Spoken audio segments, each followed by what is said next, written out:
উফ, এর গায়ে তো দানবীয় শক্তি। আমি মরে হাল্ক বাবা, শরীরটা খুব দুর্বল হয়ে গেছে। কবে যে মরে যাই ঠিক নেই, কিন্তু জীবনের একটা শেষ ইচ্ছে পূরণ হলো না। কি ইচ্ছে বাবা, তুমি বলো। খুব শখ ছিল একবার বিমানে চড়ব, মেঘের ওপর দিয়ে উড়ব। চলো বাবা, আজই তোমাকে বিমানে চড়াবো। ম্যাডাম, এই নিন আমার সব জমানো টাকা। আমার বাবাকে একটা টিকিট দিন। এই কয়টা টাকায় প্লেনের চাকাও দেখার যোগ্যতা নেই তোদের। ছি, কি নোংরা পোশাক! এখান থেকে বের হ, ফকিন্নির দল!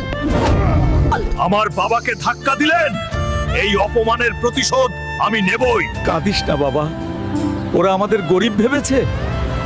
এই নে। এটা কি বাবা? এটা দাদুর আমলের নকশা।